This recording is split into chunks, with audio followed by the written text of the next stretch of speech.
And finally tonight, as promised, a special comment of FISA and the telecoms.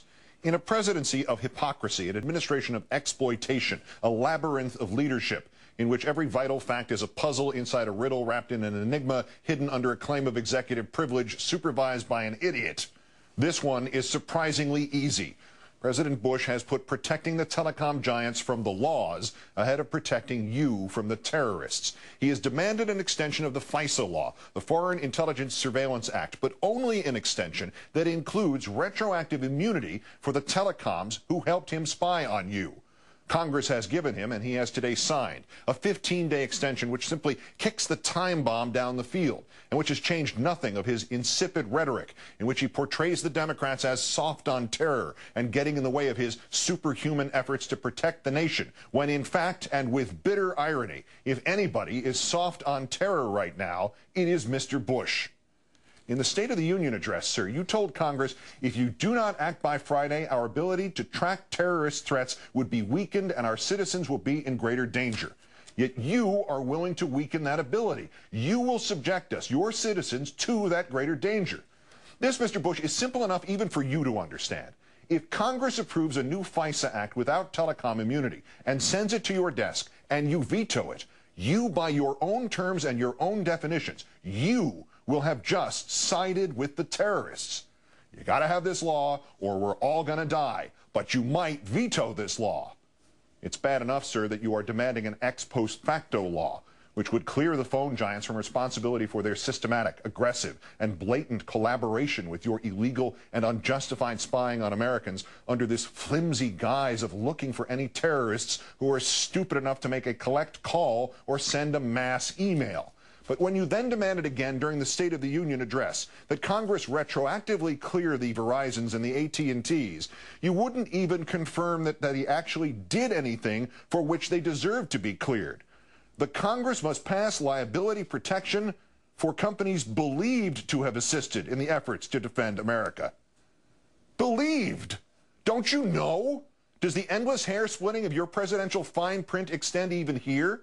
If you, sir, are asking Congress and us to join you in this shameless, breathless, literal, textbook example of fascism, the merged efforts of government and corporations who answer to no government, you still don't have the guts to even say the telecom companies did assist you in your efforts?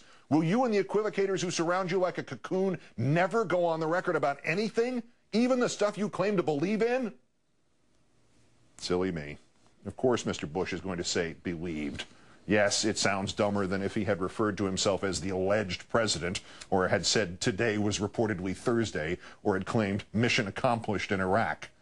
But the moment he does say anything else, any doubt that the telecoms knowingly broke the law is out the window, and with it, any chance that even the Republicans, who are fighting this like they were trying to fend off terrorists using nothing but broken beer bottles and swear words, could not consent to retroactively immunize corporate criminals. Which is why the vice president probably shouldn't have phoned into the Rush Limbaugh propaganda festival yesterday. Sixth sentence out of Mr. Cheney's mouth. The FISA bill is about, quote, retroactive liability protection for the companies that have worked with us and helped us prevent further attacks against the United States. Oops. Mr. Cheney is something of a loose cannon, of course, but he kind of let the wrong cat out of the bag there. Because Mr. Bush and the corporations that he values more than people did not want anybody to verify what Mark Klein says. Mark Klein is the AT&T whistleblower who appeared on this newscast last November, who explained in the placid, dull terms of your local neighborhood IT desk how he personally attached all of AT&T circuits, everything, carrying every phone call, every email, every bit of web browsing into a secure room, room number 641A at the Folsom Street facility in San Francisco, where it was all copied so the government could look at it. Not some of it, not just the international part of it, certainly not just the stuff some truly patriotic and telepathic spy might be able to divine had been sent or spoken by or to a terrorist. Everything. Every time you looked at a naked picture, every time you bid on eBay, every time you phoned in a donation to a Democrat. My thought was George Orwell's 1984, Mr. Klein told me, reflecting back, and here I am, forced to connect the Big Brother machine. You know, Mr. Bush, if Mr. Klein's Big Brother machine, the one the Vice President conveniently just confirmed for us, if it was of any damn use at all at actually finding anything, you could probably program it to find out who started that slanderous email about Barack Obama. Use room 641A to identify that assassin, sir, and I'll stand up and applaud you. Yeah, I'm holding my breath on that one, too.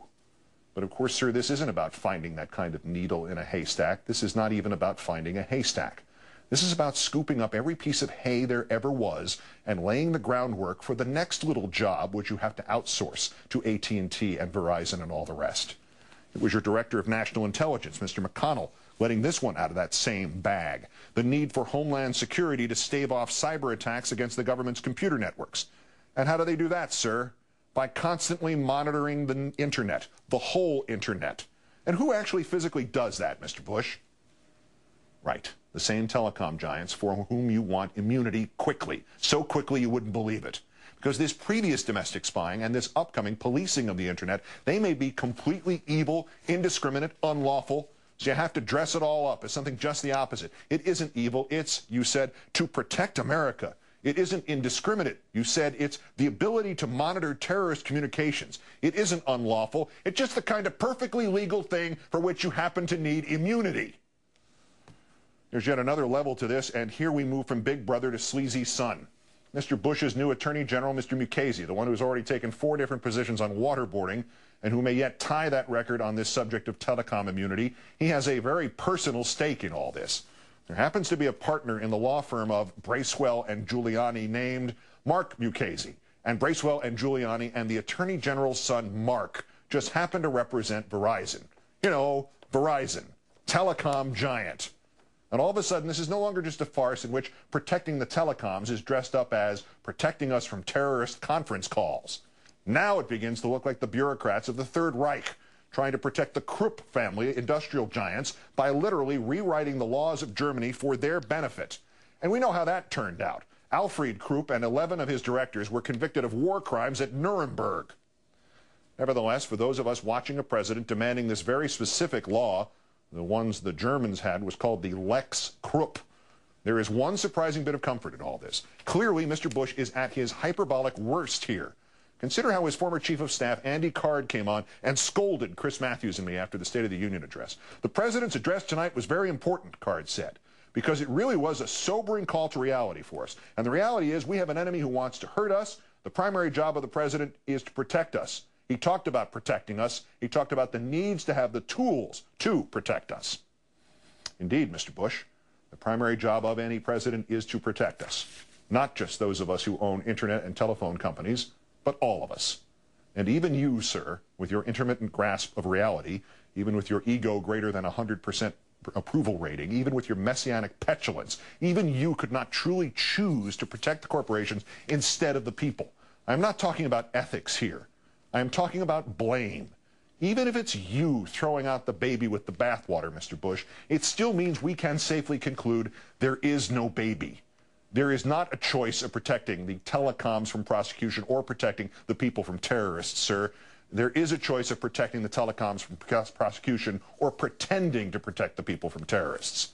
Sorry, Mr. Bush, the eavesdropping provisions of FISA have obviously had no impact on counterterrorism, and there is no current or perceived terrorist threat, the thwarting of which could hinge on an email or a phone call that's going through room 641A at AT&T in San Francisco next week or next month. Because if there were, Mr. Bush, and you were to, by your own hand, veto an extension of this eavesdropping, and some terrorist attack were to follow, you would not merely be guilty of siding with the terrorists. You would not merely be guilty of prioritizing the telecoms over the people. You would not merely be guilty of stupidity. You would not merely be guilty of treason, sir, but you would be personally and eternally responsible.